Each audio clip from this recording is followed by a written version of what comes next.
강원도가 직면한 위기, 균형 발전의 틀에서 어떻게 극복해 갈 것인가 고민해보는 시간입니다.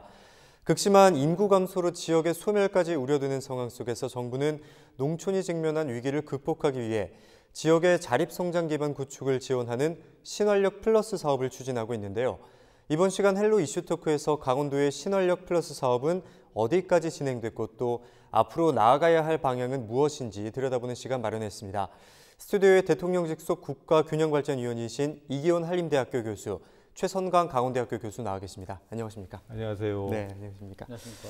네, 먼저 이번 시간 주제인 신활력 플러스 사업에 대해서 어떤 사업인지 교수님께서 먼저 말씀해 주실까요? 그 신활력, 말 그대로 이제 새로운 활력을 넣는다 해서 플러스까지 붙어 있는데 그 플러스는 사실상 신활력 사업에 뭔가를 보탰다 하는 그런 의미로 보시면 되겠습니다. 그 신활력 사업이라는 것은 참여정부 시절에 여러 사업이 있었지만 그 중에서도 소위 낙후 지역을 대상으로 한 사업이 하나 있었습니다. 그 낙후 지역이라는 것은 우리 수도권, 특히 이제 수도권이 될 텐데 수도권과 대도시에 비해서 좀 낙후한 지역들 그쪽에 대해서 지원 사업을 펼쳐서 그 지역에다가 새로운 활력을 불어넣자 하는 그런 의미가 굉장히 컸었고, 이 대부분의 우리 지역개발 사업들이 최근에 이루어지는 것은 공모를 거쳐서, 공모를 한다는 얘기는 그 중에 제일 잘 이 사업을 수행할 만한 그 지역을 고르는 그런 사업이라고 할 수 있겠는데, 이건 거꾸로 어디가 더 낙후한가를 갖다가 낙후도를 측정을 해서 그 하위에 속한 30%, 약 70개 시군 정도가 됩니다.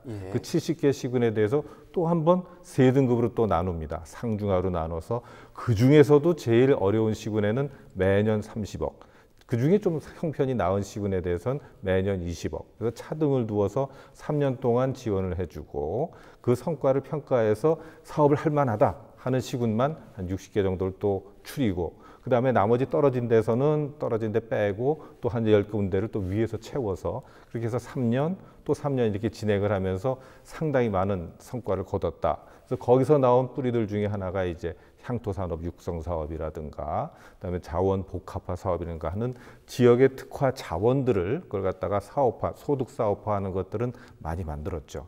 근데 이 사업에서 정말로 중요하게 봤던 건 뭐냐면 활력을 누가 받는가 하는 겁니다. 그 흔히 우리가 시설 사업을 하거나 뭐 이 온실을 짓거나 하면 사실은 업자들이 재미를 보고 가는 것이지 그 실제 그 일을 하고 있는 일하는 우리 주민들이 혜택을 보는 건 아니었거든요. 그럼 그 사실자부터 이제 깨닫고 그걸 갖다가 내 것으로, 우리 지역의 것으로 만들어가는 일들은 결국 주민들이 해야 됩니다. 그러니까 주민이 주도하는 자립적 성장 기반에 나오는 그 주민들의 역량을 키워놓지 않으면은 그 많은 일들이 다 사실은 우리 게 아니라 밖으로 빠져나가는 일이 돼버립니다. 그래서 주민 역량을 강화하는 걸 갖다가 매우 강조를 했었고, 근데 역량을 강화하다 보면 혼자서 일해서는 절대로 안 되고 같이 함께 일을 해야만 이것이 지속 가능하다는 걸 또 어렴풋이 그 사업 중에 깨달을 수가 있었습니다. 그래서 그러한 이제 반성을 이제 토대로, 성과 분석을 토대로 해서 새로이 기획한 것이 신활력 플러스 사업인데, 말 그대로 신활력 사업의 정신을 계승하고 시대적 변화를 반영하다 보니까 주민 역량을 강화하는 일, 그리고 조직을 키우는 일, 이게 매우 중요하구나 하는 것을 거의 다 담았습니다. 그래서 그걸 갖다 우리가 주민 역량 강화 플러스 액션 그룹을 육성한다. 그래서 액션 그룹은 말 그대로 지역에서 실행을 하는 그룹들입니다. 그래서 그 그룹을 이제 굉장히 중시하면서 이 계획이 나오면, 이 사업 계획이 나오면 그 사업 계획이 단순히 이 사업비, 그러니까 약 70억 정도가 지원되는 이 사업뿐만 아니라 사실은 연계된 사업들이 많이 있죠. 옆에 있는 사업들. 그 사업들과 같이 해야 이 사업이 효과가 제대로 지역에 뿌리를 내릴 수 있기 때문에 협약을 통해서 그 계획에 대한 협약, 즉 계획 협약이라고 부릅니다. 그 과정까지 포함시킨 것이 이 신활력 플러스 사업이라고 할 수 있죠. 그래서 이 일반 농사노촌 지역이라고 하는 것을 대상으로 하다 보니까 전국에서 123개 시군만이 그 대상이 됩니다. 우리 강원도에도 그 시군들이 상당히 많이 있어서 우리 초기에 강릉, 원주, 그리고 홍천, 횡성 이런 데가 이제 이미 성정이 돼 있습니다. 금년에 또 이제 4군데가 신청을 해서 아마 좋은 결과가 있을 걸로 기대가 됩니다. 그렇다면 이 신활력 플러스 사업이라는 것이 기존의 신활력 사업을 계승함과 동시에 지역 주민들의 역량을 강화하면서 자립적인 성장 기반을 구축하는 사업이다. 이렇게 보면 될 것 같은데요. 있는데요. 그렇다면 이제 신활력 플러스 사업이 강원도에 필요하고 또 중요한 이유는 무엇이라고 생각하십니까? 흔히 우리 강원도 농촌에 대해서 하는 얘기가 사람이 없다. 예. 또 하나는 또 이제 자원이 없다. 이런 말들을 이제 흔히 합니다만 예. 그 근본을 이제 따져 보면 사실은 자원이 없는 게 아니라 자원을 보는 안목이 없는 겁니다. 네. 즉 사람이 이제 먼저인 것이죠. 그래서 안목을 갖춘 사람이 없으니까 그 사람을 길러내고 그들을 조직해서 자원도 발굴하고 사업으로 만들어야 할 텐데 신활력 플러스 사업이 바로 그런 일을 하는 것입니다. 그래서 신활력 사업이 그 추진 모델에 보면은 그 사람들을 키우고 그 사람들을 조직화하고 그다음에 조직한 사람들이 프로그램 또는 그 프로젝트 사업을 기획한 다음에 그 다른 주변에 있는 사업들과 연계해서 그걸 갖다 함께 통합적으로 운영할 수 있는 계획 협약을 지자체와 농림부가 같이 할 수 있는 그런 모델을 가지고 있습니다. 그 신활력 플러스 사업을 포함해서 지역의 농촌 관련 사업을 통합적으로 수립한 계획에 대해서 이게 물론 이제 농림부가 이제 주축이 되고 있습니다만 그 주변에 이제 뭐 행안부가 됐다거나 하는 함께 그래서 시군 간의 협약을 이제 강조한 것인데 이게 참여 정부 시절에 이제 그 신활력 사업이 발전 지표가 낮은 그 신활력 지역 70개 시군만 먼저 선정하고 지원 사업을 구상하도록 했다면 이 문재인 정부의 신활력 플러스 사업 대상 지역은 아까 말씀드린 일반 농산어촌 지역의 123개 시군으로 이제 한정됩니다. 네. 그러다 보니까 이제 춘천을 포함해서 철원, 화천, 양구, 인제, 고성 같은 그 접경 지역, 접경 지역 이제 소위 특수 상황 지역이라고 해서 농림부가 관장을 하지 않고 이 행안부에서 관장을 합니다. 그러면 그쪽이 이제 빠지게 되는 거죠. 그쵸. 그게 이제 가장 큰 차이점입니다. 신활력 사업을 했을 때는 그 5개 시군이 참여하면서 사실 우수 사례도 그쪽에서 많이 나왔었고요. 네. 그게 이제 빠져 있다는 게 큰 차이고 그 반면에 이제 참여 정부 때는 이제 대상이 아니었던 아까 잠깐 설명드린 원주, 강릉이 일반 농산어촌 지역에 포함되기 때문에 그 지원 대상이 그 지원 자격이 되었고 당당히 이제 1차년도, 2차년도에 선정되어서 진도가 또 잘 나가고 있습니다. 이 사업이 강원도에 필요한 이유는 바로 강원도의 농촌에 활력을 불어넣을 수 있는 사람과 조직을 키워서 지속 가능한 사업을 수행할 수 있기 때문입니다. 네, 사람과 조직을 키워서 인적 자원이 기반이 됐다 이렇게 볼 수 있을 것 같은데요. 그렇다면 교수님, 현재 강원도에서는 이 신활력 플러스 사업이 얼마나 진행되고 있는지 한번 짚어주실까요? 네, 그 신활력 플러스 사업은 그 예비 선정 단계가 있고 또 본 사업 계획 승인하는 이제 2단계로 이제 진행을 하고 있습니다. 네, 그래서 지금 이제 본 사업 계획이 이제 승인된 곳은 원주, 평창, 강릉, 홍천 그 4개 지역이고요. 지금 예비 선정된 지역은 이제 횡성이 이제 돼가지고 현재 각 지역의 특성을 반영해서 사업을 추진하고 있습니다. 네, 말씀하셨던 대로 원주, 평창 그리고 강릉, 홍천에 이어서 횡성까지 예정이 돼 있다 이렇게 짚어주셨는데 강원도의 신활력 플러스 사업이 구체적으로 어떤 내용을 담고 있나도 궁금한 점인데요. 신활력 플러스 사업이 진행된 지역의 좀 긍정적인 사례를 한번 짚어주시면 또 좋을 것 같습니다. 이제 각 지역의 특성을 이제 반영해서 신활력 사업을 추진하고 있는데 원주 같은 경우는 이제 그 시민 사회문화 운동이 좀 잘 발달되어 있는 지역이고요. 그래서 원주 지역 같은 경우는 이제 시민이 좀 중심이 돼서 그런 로컬 푸드 생산, 가공, 유통 이렇게 전반에 대해서 육성 사업을 하고 있습니다. 좀 특히 좀 새로운 게 있는데 원주 같은 경우는 지금 그 원주 푸드 이제 그 인증제를 이제 도입을 하려고 하고 있습니다. 그래서 그 농산물을 이제 생산해서 소비하는 촉진이 상당히 이제 그 지역 농민들한테 중요한 사업인데 지금 이제 정부에서 대부분 진행된 인증은 이제 그 농산물 생산하는 농가에 이제 인증을 해주는 게 많이 있습니다. 대부분 그렇게 하고 있고요. 그래서 실제 그 농산물을 사용하는 식당들이 이제 그런 지역 농산물을 많이 써야 되는데 그런 이제 식당이나 또 가공업체 이제 이런 분들이 예를 들어 지역 농산물을 많이 썼을 때 이제 그분들한테 돌아가는 혜택은 이제 없거든요. 그래서 이제 원주 같은 경우는 그런 이제 지역의 농산물을 많이 쓰는 식당 또 가공업체 이런 분들한테 인증제를 도입하고 또 그런 인증제 관리를 시민이 중심이 돼서 추진하는 이제 그런 사업이 좀 특이하다고 볼 수가 있겠습니다. 네, 그렇다면 이번에는 지난해에는 홍천과 그리고 강릉 등이 신활력 플러스 사업 대상지로 선정이 됐는데요. 코로나 전국 속에서는 현재 어떻게 진행이 되고 있는지도 한번 짚어주실까요? 이제 그 예비 승인 다음에 이제 본 사업 계획 승인을 받아야 되는데 예. 그게 이제 그 다 자문단의 컨설팅을 거쳐서 이제 본 사업 계획을 수립을 하거든요.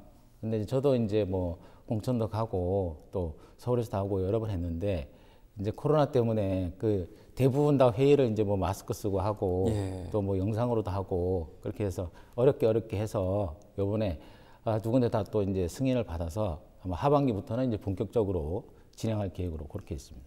네, 이번 사업이 뭐 49억 원의 정부의 지원을 받아서 추진되고 있는 사업이다 하고 강릉이나 홍천은 또 지역의 특산품을 또 활성화시켜 가지고 지역 경쟁력을 키워 나가고 있는 걸로 알고 있는데 그렇다면 이 강원도가 신활력 플러스 사업을 통해서 기대할 수 있는 효과는 어떤 것들이 있을까요, 교수님? 잘 보시면은 이제 우리가 강원도에서 주요 큰 중심 도시들, 예. 중액 도시들이 춘천, 원주, 강릉입니다.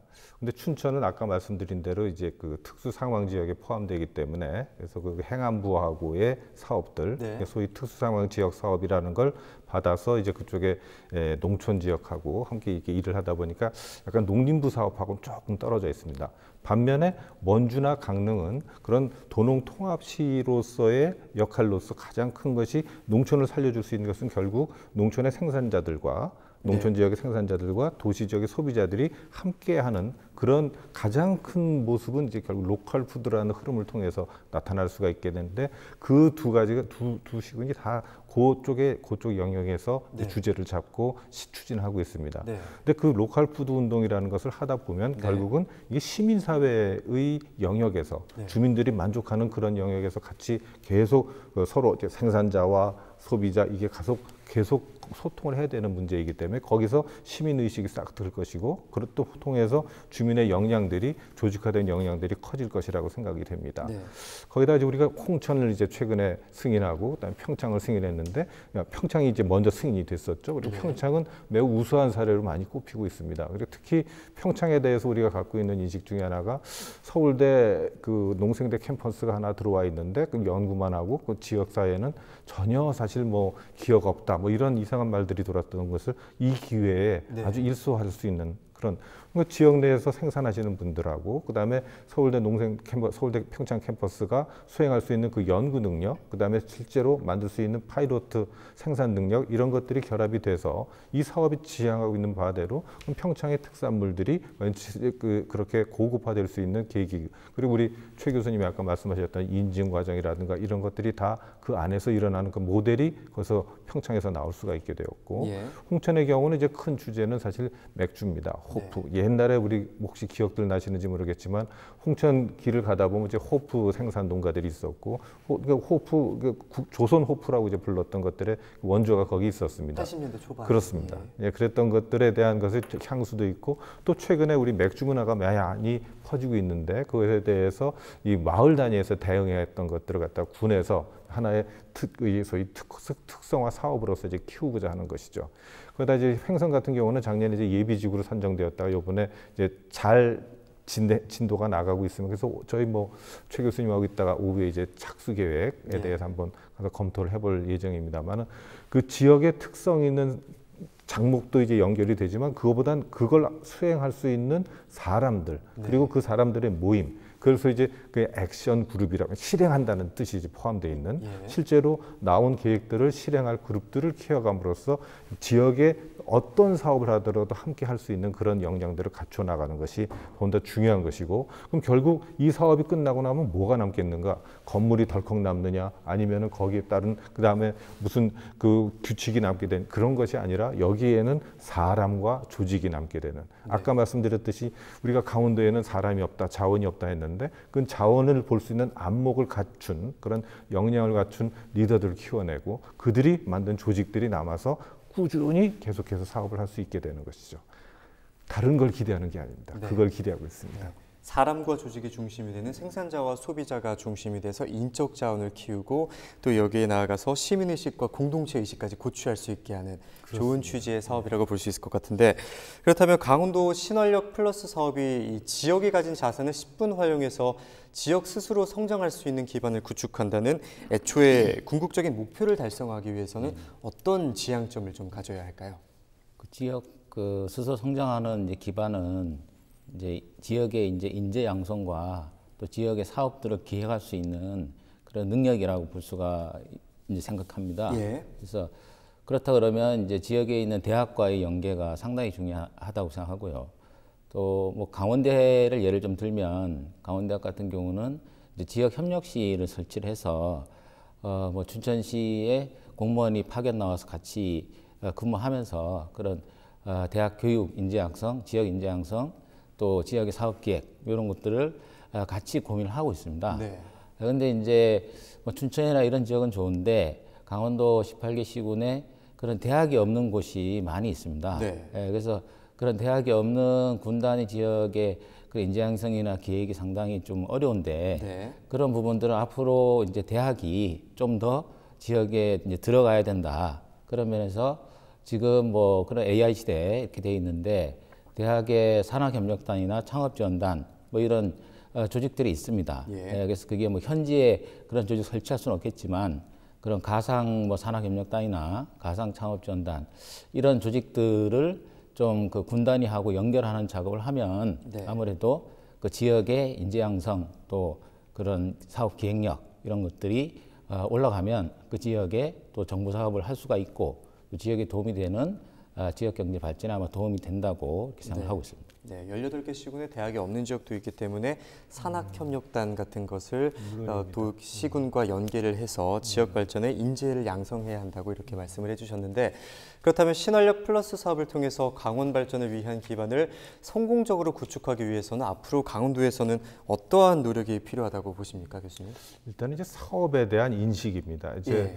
저희가 이제 새로 이번에도 이제 계획서를 이제 받아봤지만 이 사업이 궁극적으로 진행하는 게 아까 말씀하신 대로 예. 이제 그 인력과 사람과 조직을 키우는 사업인데 네. 거기 좀 어떤 틀을 갖다 일종의 이제 플랫폼이라고 할 수 있죠. 예. 어떠한 주제를 갖다 놔도 또는 어떠한 특화 장목을 갖다 놔도 거기서 그들이 소화할 수 있는 그런 일들이 벌어져야 되기 때문에 이 사업은 철저하게 사람과 조직의 초점을 그들의 역량을 키우는데 초점을 둬야 된다 하는 것을 우리가 누차 강조함에도 불구하고 사실 시군이나 우리 도에서 이 실제 사업을 담당하는 사람들은 그걸 어떻게 하나 하는 그 의혹이 상당히 많습니다. 예. 그래서 사업 설명에 와서 얘기를 듣고 가도 또 그 직후에 사람이 바뀐다거나 하는 일로 해서 실제로 이 사업을 기획해서 올리는 단계에 보면은 전혀 엉뚱한 게 이제 올라와 있는 일들을 저희가 많이 볼 수 있게 되죠. 즉, 그러니까 이 사업이 과연 신활력 플러스 사업으로 하기에 적절한 계획을 담고 있는가? 거기서 우리가 좀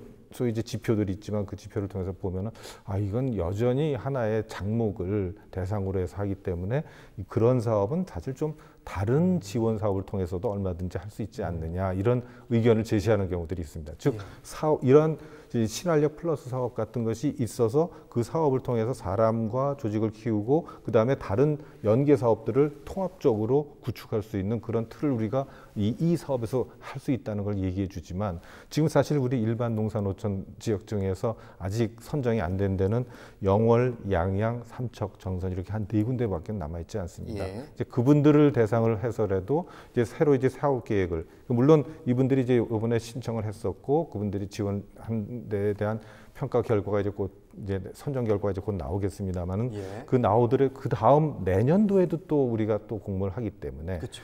그때에 있어서는 강원도에서 올리는 사업 계획들만큼 정말 충실하게 그 사업의 취지와 잘 맞게 만들어 오는구나 하는 걸 갖다가 알 수 있도록 저희가 이제 도의 담당자들이나 우리 네. 시군의 담당자들이 네. 계속 워크숍을 통해서라든가 이 사업의 취지를 알리고 그다음에 이미 원주, 강릉 그리고 평창들은 이미 출발을 했기 때문에 네. 출발해서 어느 정도 성과도 쌓아가고 있기 때문에 그걸 서로 공유하는 그런 체계를 지금 단계는 그렇게 하면서 사실 시민들, 근데 주민들의 그 호응을 얻어가는 것이 가장 중요한 일이라고 생각합니다. 네, 이미 선발대는 잘 나아가고 있기 때문에 후발대를 또 끌어줄 수 있는 그렇습니다. 전체적으로 발전을 할 수 있을 것 같은데요.